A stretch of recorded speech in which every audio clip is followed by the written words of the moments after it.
understand that our articulated systems of thought are embedded in something like a dream, and that dream is informed in a complex way by the way we act. So we act out things we don't understand all the time, and if that wasn't the case, then we wouldn't need a psychology or a sociology or an anthropology or any of that, because we would be completely transparent to ourselves, and we're clearly not. So we're much more complicated than we understand, which means that the way that we behave contains way more information than we know. And part of the dream that surrounds our articulated knowledge has been extracted as a consequence of us watching each other behave and telling stories about it for thousands and thousands and thousands of years, extracting out patterns of behavior that characterize humanity and trying to represent them partly through imitation, but also through drama and mythology and literature and art and all of that, to represent what we're like so that we can understand what we're like. And I see in it the struggle of humanity to rise above its animal forebears, say, and to become conscious of what it means to be human. And that's a very difficult thing, because we don't know who we are, what we are, where we came from, or any of those things. And, you know, the life is an unbroken chain going back 3.5 billion years. It's an absolutely unbelievable thing. Every single one of your ancestors reproduced successfully for 3.5 billion years. It's absolutely unbelievable. We rose out of the dirt and the muck, and here we are, conscious but not knowing, and we're trying to figure out who we are. Freud, I suppose, in some sense, started to collate the information that we had pertaining to the notion that people lived inside a dream. You know, it was Freud who really popularized the idea of the unconscious mind. And we take this for granted to such a degree today that we don't understand how revolutionary the idea was. Like what's happened with Freud is that we've taken all the marrow out of his bones, so to speak, and left the husk behind. And you know, now when we think about Freud, we just think about the husk, because that's everything that's been discarded. But so much of what he discovered is part of our popular conception now, including the idea that your perceptions and your actions and your thoughts are all, what would you say, informed and shaped by unconscious motivations that are not part of your voluntary control. And that's a very, very strange thing. It's one of the most unsettling things about the psychoanalytic theories, because the psychoanalytic theories are something like, you're a loose collection of living sub-personalities, each with its own set of motivations and perceptions and emotions and rationales, all of that.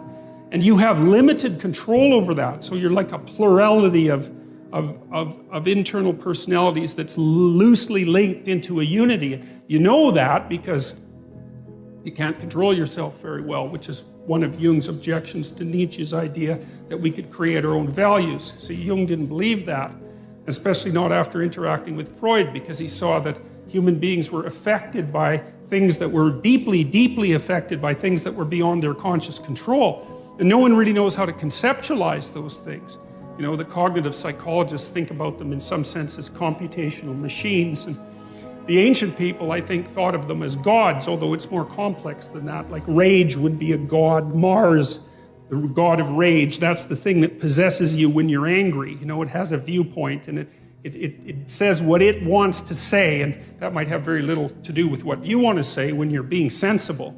And it doesn't just inhabit you, it inhabits everyone, and it lives forever, and it even inhabits animals. And so it's this transcendent psychological entity that inhabits the body politic like a thought inhabits the brain. That's one way of thinking about it. It's a very strange way of thinking, but it certainly has its merits. And those things, well, in some sense, those are deities, although it's not that simple. And so Jung got very interested in dreams and started to understand the relationship between dreams and myths, because he would see in his clients' dreams echoes of stories that he knew because he was deeply read in mythology. And then he started to believe that the dream was the birthplace of the myth, and that there was a continual interaction between the two processes, the dream and the story, and storytelling. And well, you know, you tend to tell your dreams as stories when you remember them. And some people remember dreams all the time, like 2 or 3 a night. I've had clients like that. And They often have archetypal dreams that have very clear mythological structures. I think that's more the case with people who are creative, by the way, especially if they're a bit unstable at the time, because the dream tends to occupy the space of uncertainty and to concentrate on fleshing out the unknown reality before you get a real grip on it. So it's like the dream is the birthplace of thinking. That's a good way of thinking about it. And so because it's the birthplace of thinking, it's not that clear. It's doing its best to formulate something. That was Jung's notion, as opposed to Freud, who believed that there were censors, internal censors, that were hiding the dream's true message. That's not what Jung believed. He believed the dream was doing its best to express a reality that was still outside of fully articulated conscious comprehension. It was, because you think, look, a thought appears in your head, right? That's obvious, bang, it's nothing you ever ask about. But what the hell does that mean? A thought appears in your head. What kind of ridiculous explanation is that? You know, it just doesn't help with anything. Where does it come from? Well, nowhere, it just appears in my head. Okay, well, that's not a very sophisticated explanation, as it turns out, you know? And so you might think that those thoughts that you think, well, where do they come from? Well, they're often someone else's thoughts, right? Someone long dead, that might be part of it, just like the words you use to think are utterances of people who've been long dead. And so you're informed by the spirit of your ancestors. That's one way of looking at it. And your motivations speak to you, and your emotions speak to you, and your body speaks to you. And it all does all that, at least in part, through the dream. And the dream is the birthplace of the fully articulated idea. Jung was a great believer in the dream, and I noted that dreams will tell you things that you don't know. And then I thought, well, how the hell can that be? How that in the world can something you think up tell you something you don't know? How does that make any sense? First of all, why don't you understand it? Why does it have to come forth in the form of the dream? It's like there's something going on inside you that you don't control, right? The dream happens to you just like life happens to you. I mean, there is the odd lucid dreamer who can, you know, apply a certain amount of conscious control, but most of the time you're laying there asleep and this crazy complicated world manifests itself inside you and you don't know how, you can't do it when you're awake.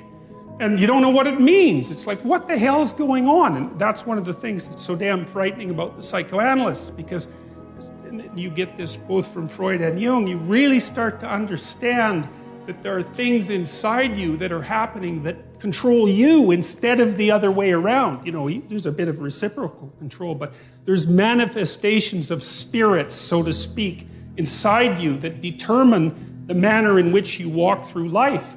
And you don't control it. And what does? Is it random? You know, there are people who have claimed that dreams are merely the consequence of random neuronal firing, which is a theory I think is absolutely absurd because there's nothing random about dreams.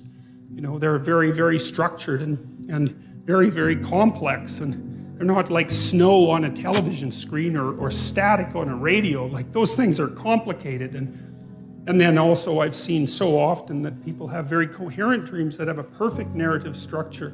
Now, they're fully developed in some sense, and so that theory just doesn't go anywhere with me. I just can't see that as useful at all. So I'm more likely to take the phenomena seriously and say, well, there's something to dreams. Well, you dream of the future and then you try to make it into a reality. That seems to be an important thing. You know, or maybe you dream up a nightmare and try to make that into a reality, because people do that too if they're hell-bent on revenge, for example, and full of hatred and resentment. I mean, that manifests itself in terrible fantasies. You know, those are dreams, then people go act them out.